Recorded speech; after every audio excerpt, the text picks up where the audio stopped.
Meus amados irmãos, graça e paz da parte do nosso Senhor e Salvador Jesus Cristo. Estamos aqui mais uma vez com vocês para dar continuidade a esse estudo maravilhoso da Palavra de Deus sobre o livro do Apocalipse. Estamos agora no capítulo 2, falando sobre a igreja de Éfeso, e vamos dar continuidade então, né? Contando sempre com o seu like, com o seu compartilhamento, a sua inscrição, né? E também as notificações, você clicar no sininho para as notificações, para que você seja avisado sempre que tiver um vídeo novo aqui, você ser notificado para você poder assistir e poder compartilhar com outras pessoas.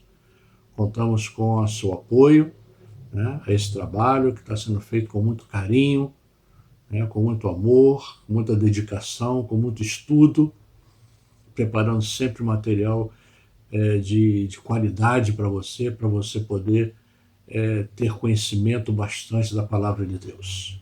Ok? Então contamos com o seu like aí. Vamos lá então. Vamos dar continuidade. Deixem-me passar para vocês agora algumas coisas interessantes sobre essa igreja, a igreja de Éfeso, na sua trajetória. Éfeso era o celeiro do culto à deusa Diana, também chamada de Artemis, a deusa da caça, né? Era considerada divina, diurna, mencionada lá em Atos, né? Essa deusa, mencionada lá em Atos capítulo 19, no verso 35.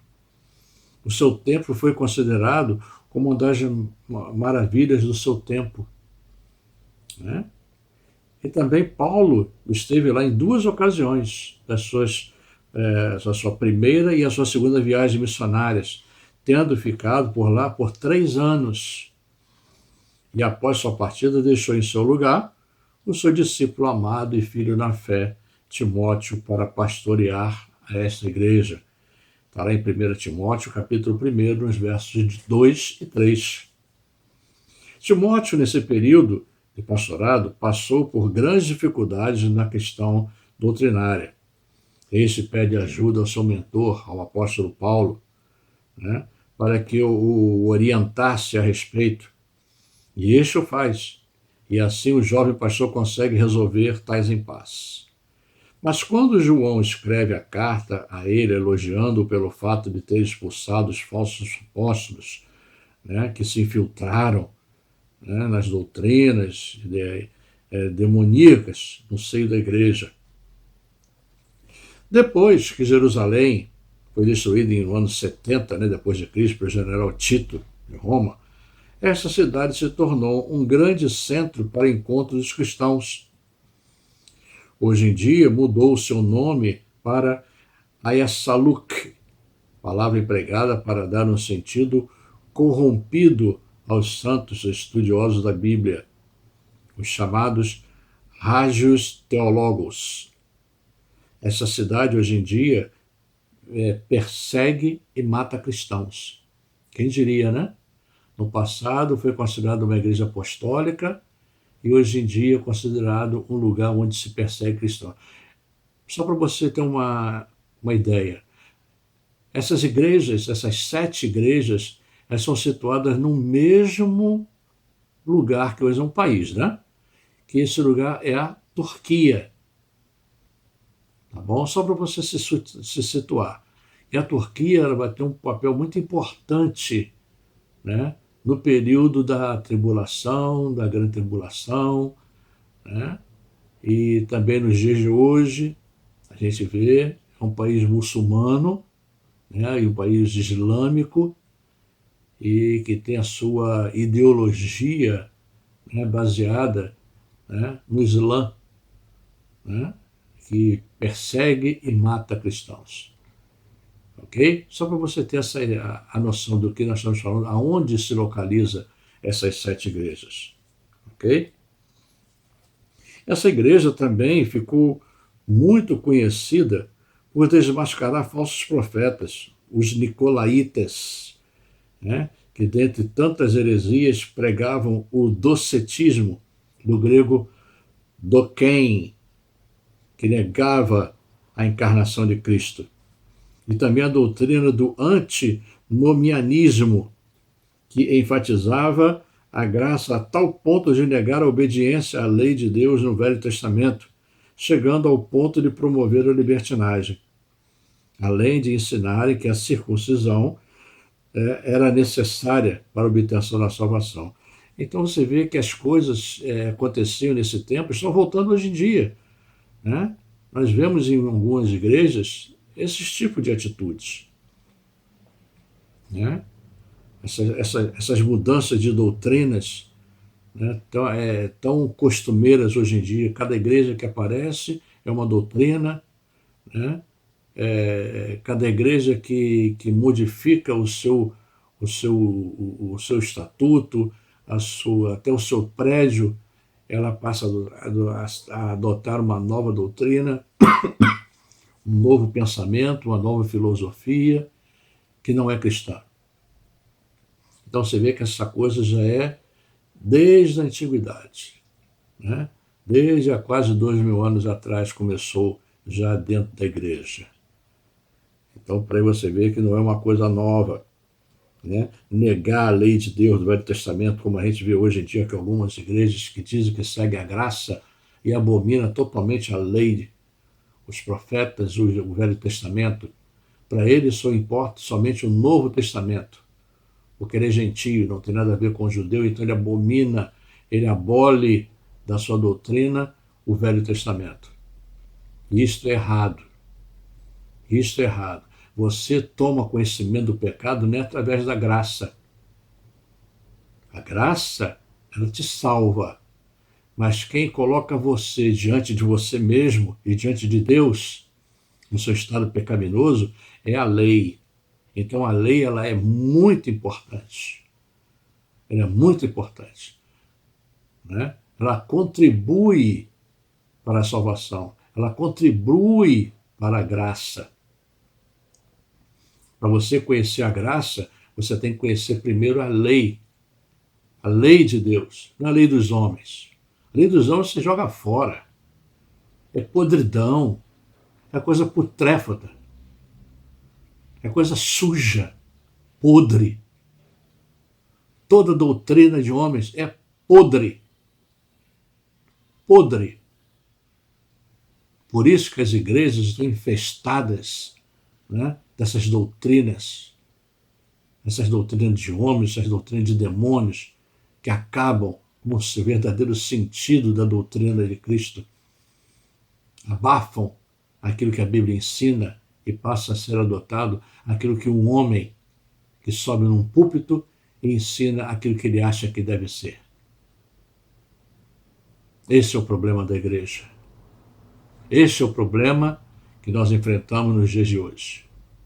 Essas doutrinas de homens que não levam a nada, só levam à perdição das pessoas. Muito bem. De acordo com alguns estudiosos, os nicolaítas, literalmente os dominadores do povo, né, eram mestres que queriam impor a própria superioridade em relação aos leigos. Outros consideravam tais homens como promotores de orgias e imoralidades dentro da igreja. Este nome deriva-se de um termo hebraico do nome Nicolau, do grego Nico, que quer dizer vitorioso sobre o povo. Eles procuravam envolver tanto os homens quanto as mulheres a participarem das cerimônias sociais e religiosas do paganismo, como, por exemplo, a libertinagem sexual sem freios.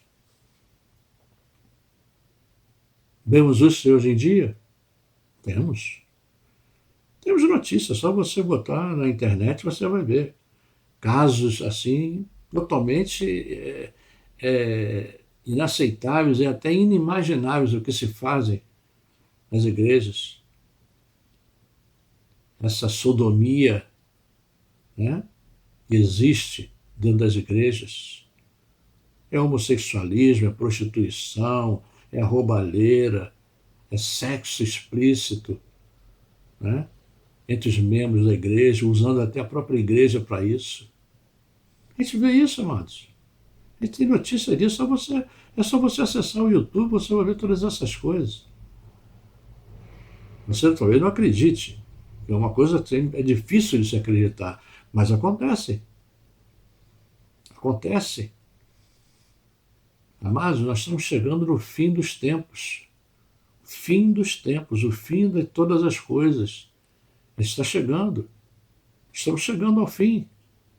E é necessário que essas coisas aconteçam, esses escândalos aconteçam, né? Como diz a palavra, é necessário que haja escândalos. Mas ai daquele de onde vêm os escândalos.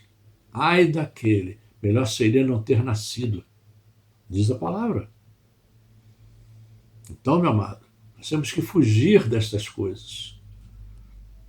Se a tua igreja tem um quê dessas coisas que estamos falando aqui, fuja dela, saia dela. Saia dela. Não é pecado você sair da sua igreja e ir para uma outra igreja por razões bíblicas. Como já falei aqui, eu tenho 48 anos de cristão. E eu já passei por 11 igrejas. Talvez você possa dizer, mas o pastor só está procurando uma igreja perfeita, né? 11 igrejas, exatamente 11 igrejas. Eu não estou procurando a igreja perfeita, estou procurando uma igreja. Uma igreja onde se prega o verdadeiro evangelho. E é difícil você achar. É difícil. Eu ainda não achei. Eu ainda não achei. Talvez não ache. Mas eu não sou obrigado a ficar num lugar onde eu vejo tantos erros assim. Tantos erros de ensino, tantos erros de doutrina e tantos erros pessoais dos pastores. Eu não sou obrigado a ficar ali. Se aquele lugar não está mais me satisfazendo espiritualmente, eu saio. Simplesmente isso, eu saio e vou para outro lugar. Ou então fico em casa. Às vezes é até melhor ficar em casa, você fazer o seu culto. Por que não? Por que não? Se as igrejas no passado começaram nas casas, comece a sua então, na sua casa. Faça da sua casa o seu templo. Convide pessoas para estarem com você, orando, fazendo um culto, trazendo uma palavra, louvando a Deus. É a mesma coisa. Não tem diferença nenhuma. Você fazer um culto na sua casa e você pode fazer um culto na igreja. O mesmo Deus que está na igreja, ele vai estar ali na sua casa. Ou não? Ou você não acredita nisso? Pense nisso. Não estou dizendo que você tem que sair da sua igreja, não. Só estou dizendo que você tem que observar essas coisas. Você tem que estar atento a todas essas coisas que acontecem dentro da sua igreja. E ver se está de acordo com a palavra de Deus. Se aquilo que está sendo pregado nos púlpitos está de acordo com a palavra de Deus. Se as doutrinas que são ensinadas na sua igreja estão de acordo com a palavra de Deus. É isso que você tem que observar. Nessa sua igreja boa de programação. Se é boa de entretenimento. Igreja não é lugar de entretenimento. Igreja é lugar de adoração e de culto. Entretenimento, você vai para um palco. Você vai para a televisão. Você vai para um teatro. Ali você vai ter entretenimento de todo tipo que você quiser. Vai para um cinema. Ali você vai ter todas essas coisas. Agora, a igreja nunca foi e nunca há de ser lugar de entretenimento. Ali é lugar de devoção, lugar de oração. Assim como Jesus disse, a minha casa será chamada e conhecida como casa de oração, não é casa de entretenimentos e diversões. Uma coisa séria. Igreja é coisa séria, não é para brincadeiras de qualquer espécie. Igreja é igreja. Clube é clube.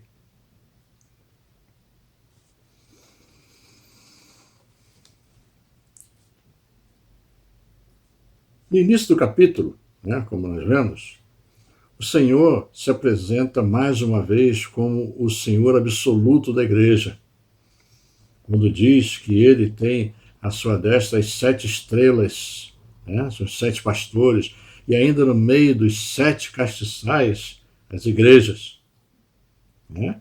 Já vimos que as estrelas aqui mencionadas são os pastores, e os castiçais são as igrejas, são as 7 igrejas, que representam as igrejas de hoje em dia. Né? Isso significa que o Senhor está atento a tudo que acontece com a sua noiva, cuidando e protegendo-a de tudo e de todos. Nada passa desapercebido por ele.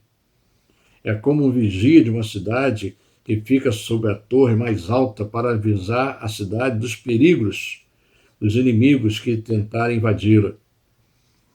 Toda a cidade fica na dependência desse vigia, desse homem, para a sua segurança. Assim é o nosso Senhor, nos guardando 24 horas por dia e 365 dias por ano. Ele vê a todos e a tudo, o que fazem e o que pensam, e o que não fazem e o que não pensam. O bom pastor conhece as suas ovelhas, e as suas ovelhas conhecem a sua voz quando as chamam. Né? Ele nos corrige, nos admoesta e nos disciplina sempre que se fizer necessário, tal como um verdadeiro pai corrige ao filho a quem ama. Assim também nos elogia, nos abençoa quando fazemos algo do seu agrado e dentro da sua vontade soberana. Né? Este é o nosso Deus. Então, meu amado, o que você faz, o que você não faz, Deus está vendo tudo. Os homens não veem, mas Deus está vendo. E Ele vai requerer de você o que você faz e o que você não faz. Se você faz a vontade dele ou você faz a sua vontade. O que é predominante na sua vida? Deus é soberano, como você diz, ou ele é só apenas um chefinho que você gosta, que você trata ele como chefe, ou ele é teu rei, ou ele é teu senhor, ou ele é teu salvador? Isso sim ele é. Ele é chefe. Chefe é coisa de homens. Ele é o teu Deus. Ele é teu dono. A partir do momento que você entregou a sua vida para ele, você deixou de ser dono de si mesmo.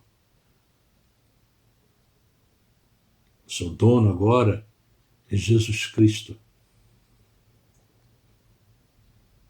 Antes, você era escravo. Né? Você era escravo. Agora, você passou a ser amigo. Jesus te considera como amigo, como irmão, mas sendo teu Senhor. Ele não vai deixar de ser o teu Senhor. Ele não abdica dessa posição que ele conquistou na sua vida, quando ele se entregou na cruz do Calvário para te salvar, para te abençoar, para te dar vida e vida em abundância. Viu? Então guarde isso para você. Logo a seguir, né, também, Jesus começa a descrever as qualidades dessa igreja. Né? Jesus conhece cada coração do seu povo, o amor e a dedicação de cada um por sua obra, o zelo, o ardor que nós fazemos a obra do Senhor. Né? O trabalho de evangelizar a toda criatura, mostrando-lhes a salvação em Cristo, a paciência, a perseverança, né? No trato com os necessitados, com os pobres da comunidade, provendo-lhes o necessário para comer, beber, vestir e se aquecer no frio. A sensibilidade dos membros uns para com os outros é quase que algo que é a flor da pele, como se estivessem passando por aquele problema ou necessidade junto com o seu irmão. Não suportavam ver ninguém sofrendo nenhum tipo de mal, que logo acorriam para ajudar. Igualzinho a nossos dias, né? Não é mesmo? Você vê os irmãos precisando de coisa, todo mundo corre para ajudar, né? É assim? É assim? Será? Será que é assim? Ou será que as pessoas abandonam a quem está precisando, como vemos em muitas igrejas? Não move uma palha sequer para ajudar. Não dão 1 quilo de feijão. Não dão 1 centavo para ajudar a comprar comida para uma família que não tem o que comer, nem o que beber, nem o que vestir, nem o que morar, nem o que descansar, e nem se abrigar, e nem se aquecer. Que crentes são esses? Não crentes da boca para fora. Falam, mas não vivem. Querem que somente os outros façam, mas ele não faz. O que é dele é somente para a família dele, para mais ninguém. Egoístas. Imagine se Cristo pensasse igual a você. Imagine que Deus ele não seria, hein? Ele seria um hipócrita, igual a você. E diz que ama, mas não move uma palhinha para ajudar.